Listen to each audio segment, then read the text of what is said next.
Assalamualaikum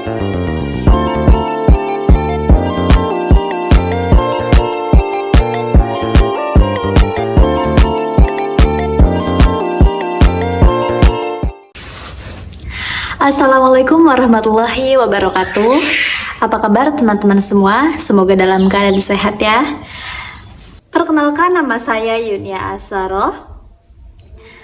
Teman-teman, di sini saya akan sedikit berbagi tentang apa itu akuntansi manajemen.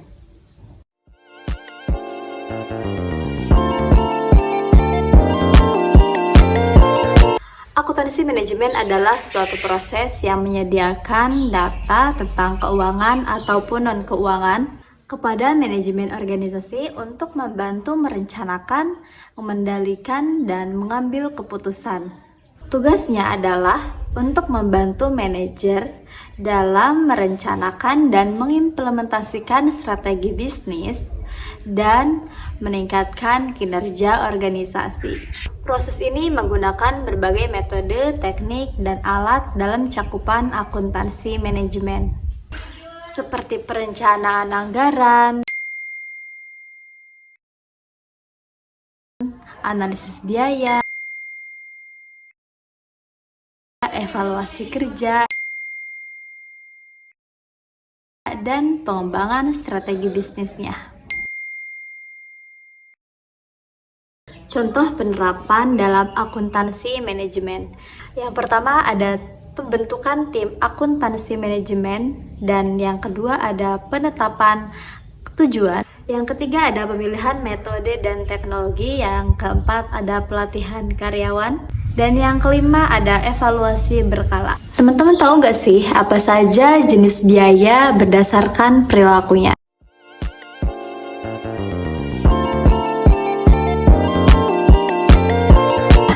Sebelum itu, teman-teman tahu nggak sih apa itu biaya dan perilaku biaya? Biaya adalah pengeluaran modal yang digunakan untuk menghasilkan barang, yang artinya pengorbanan ekonomi yang diukur dalam satuan uang.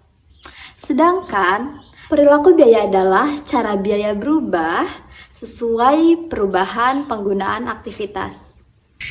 Sebelumnya udah ada yang tahu belum nih apa itu biaya tetap, biaya variabel, dan biaya campuran?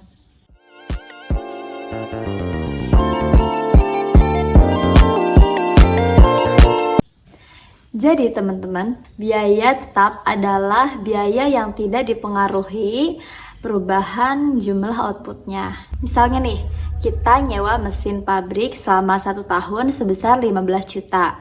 Dan mesin tersebut selama 1 tahun itu bisa berproduksi 240.000 unit. Selanjutnya ada biaya variabel atau variable cost. Biaya variabel adalah biaya yang jumlahnya dapat berubah-ubah. Biasanya perubahan ini dipengaruhi oleh jumlah outputnya. Selanjutnya yang ketiga ada biaya campuran. Biaya campuran adalah gabungan dari dua komponen jenis biaya, yaitu biaya tetap dan biaya variabel. Misalnya seorang salesman, dia memiliki gaji yang sama setiap bulannya, yaitu gaji tetap. Sedangkan jika dia mencapai target penjualan yang lebih, dia akan mendapatkan bonus plus yang berbeda dari gaji seperti biasanya. Oke teman-teman, sudah paham dengan adanya jenis biaya berdasarkan perilaku? Selanjutnya, ada penyediaan sumber daya. Sumber daya disediakan dengan dua cara, yaitu ketika diperlukan dan sebelum diperlukan.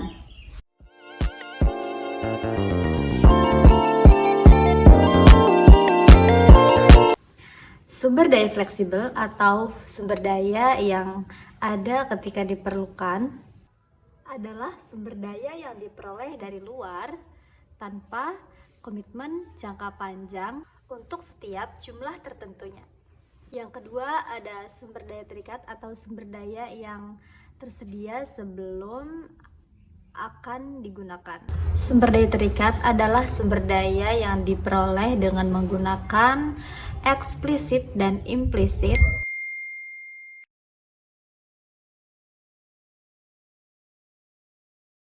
untuk mendapatkan kuantitas tertentu. Asumsi linearitas. Apa itu asumsi linearitas?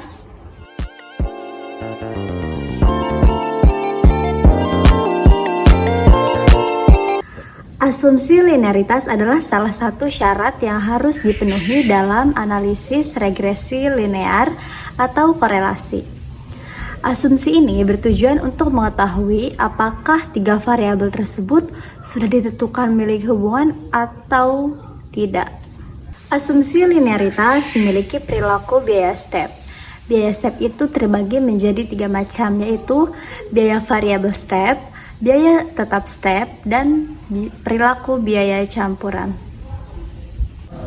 Biaya variabel step merupakan lebar step kecil dan biaya sumber daya berubah karena perubahan kecil dalam penggunaan.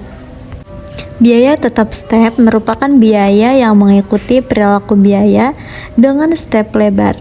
Dan selanjutnya, perilaku biaya campuran adalah aktivitas yang dilakukan oleh perusahaan dengan menggunakan connected research dan flexible research. Selanjutnya ada metode pemisahan biaya campuran.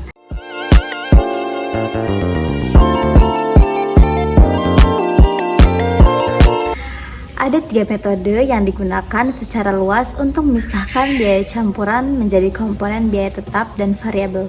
Yang pertama ada metode tinggi rendah atau high-low method. Yang kedua ada metode scatter plot. Yang ketiga ada metode kuadrat terkecil.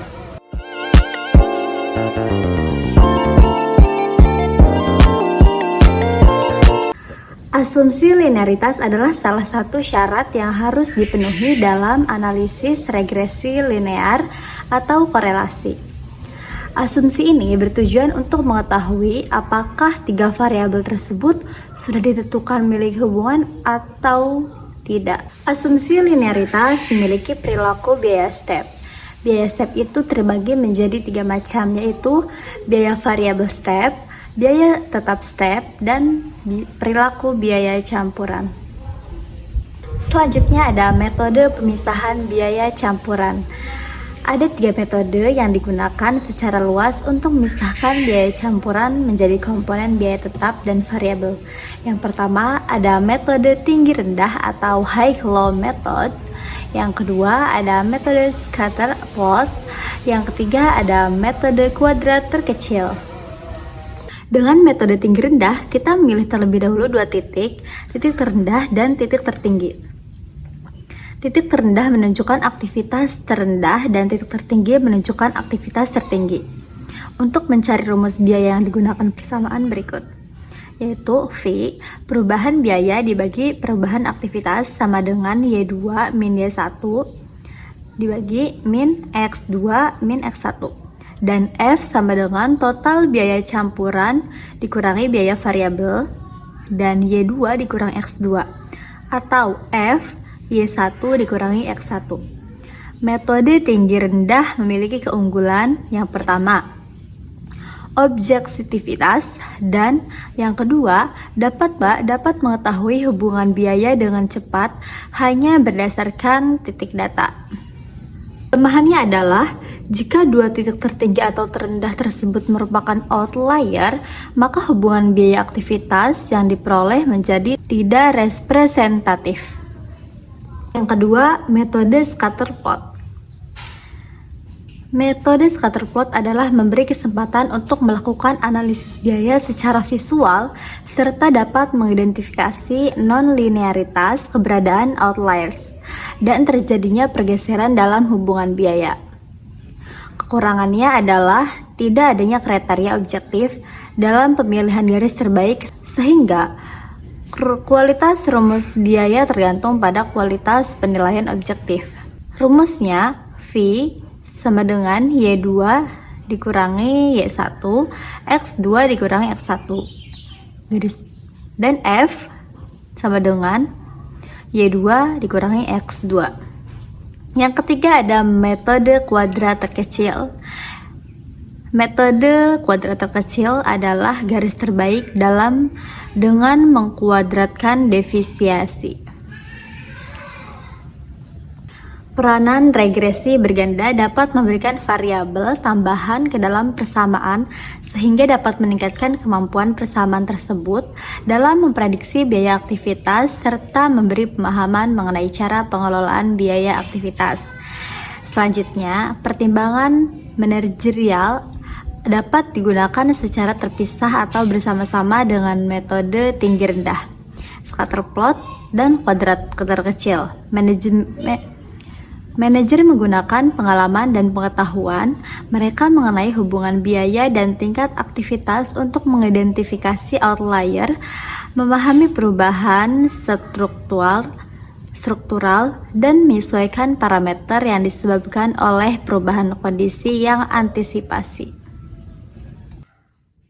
Analisis biaya dapat dengan mudah dilakukan terhadap biaya hanya memiliki satu sifat biaya saja untuk analisisnya. Kita perlu untuk menentukan apakah biaya itu berperilaku sebagai fixed cost atau variable cost. Selanjutnya, prediksi atau pengolahan data atas biaya tersebut akan mudah ditentukan, tapi akan lebih sulit juga jika biaya yang hendak dianalisis adalah gabungan dari beberapa sifat biaya, di mana untuk setiap komponen biaya memiliki perilakunya masing-masing. Bisa berperilaku sebagai fixed cost, variable cost, dan semi-variable cost atau semi-fixed cost. Biaya yang hendak dianalisis merupakan gabungan dari sejumlah biaya dengan beberapa macam sifat perilaku biaya. Maka perlu dilakukan beberapa langkah analisisnya perilaku biayanya, yaitu yang pertama, menentukan lingkup biaya yang akan dianalisis.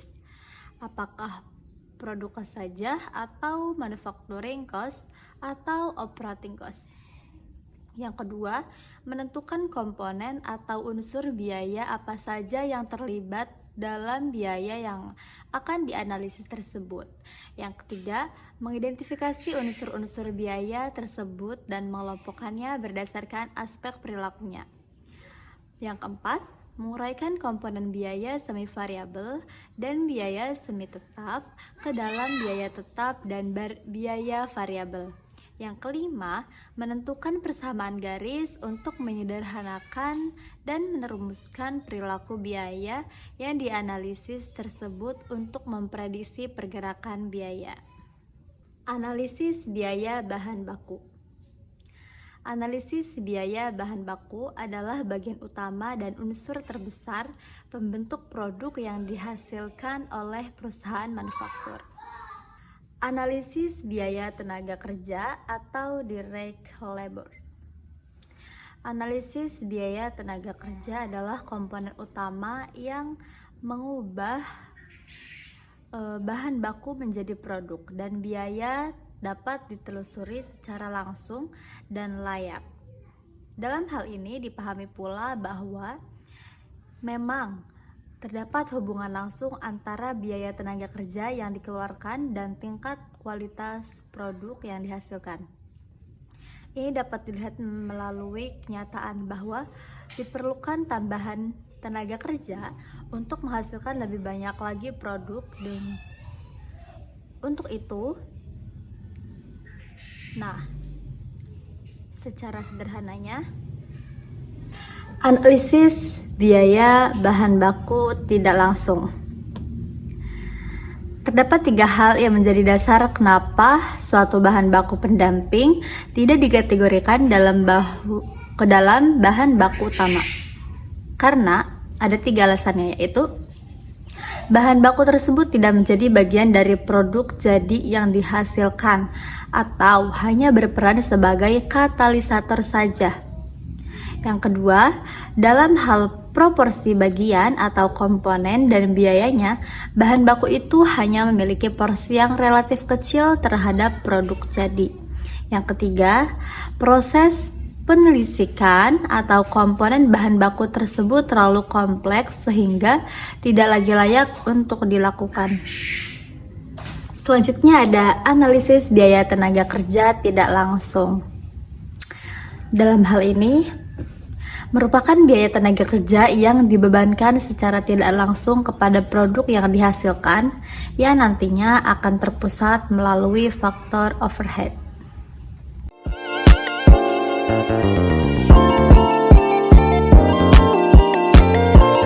Dalam analisis perilaku biaya, dengan judul suatu studi komparasi konsep teoritis dan praktik pada biaya produksi oleh Didi Kurniawan, penelitian itu dilatar belakangi oleh semangat untuk memberikan penjelasan terkait dengan konsep biaya.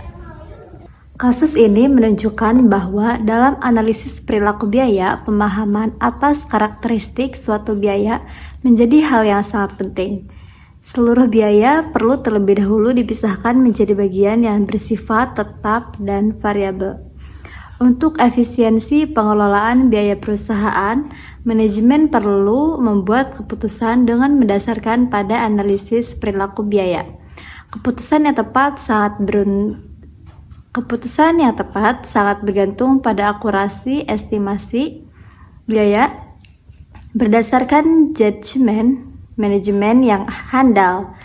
Sebagai sebuah gagasan, pemahaman atas sifat perilaku biaya dapat digunakan untuk efisiensi pengelolaan keuangan negara. Metode yang digunakan dalam penelitian ini mencakup studi literatur dan analisis komparatif. Studi literatur dilakukan untuk mendapatkan dasar teori yang komprehensif mengenai objek yang teliti. Analisis komparatif dilakukan untuk setiap komponen biaya yang diteliti. Hal ini dilakukan dengan membandingkan konsep teoritis yang diperoleh dengan praktik nyata di lapangan. Kesimpulannya, dalam melakukan analisis biaya, pemahaman atas karakteristik biaya tersebut dalam kaitannya dengan jumlah total biayanya sangat menentukan untuk memilah apakah tersebut menunjukkan karakteristik sebagai fixed cost atau variable cost.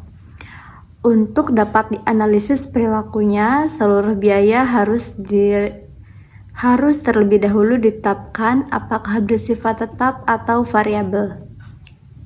Pengidentifikasian dan pengelompokan biaya berdasarkan perilakunya menjadi titik kritis dalam aktivitas analisis perilaku biaya. Pengidentifikasian dan pengelompokan biaya berdasarkan perilakunya membutuhkan pemahaman yang mendalam terhadap karakteristik setiap item biaya dan pada akhirnya memerlukan judgement akhir dari manajemen yang bersangkutan. Itu dia sedikit penjelasan tentang akuntansi manajemen. Semoga bermanfaat. Nantikan video selanjutnya. Terima kasih. Wassalamualaikum warahmatullahi wabarakatuh.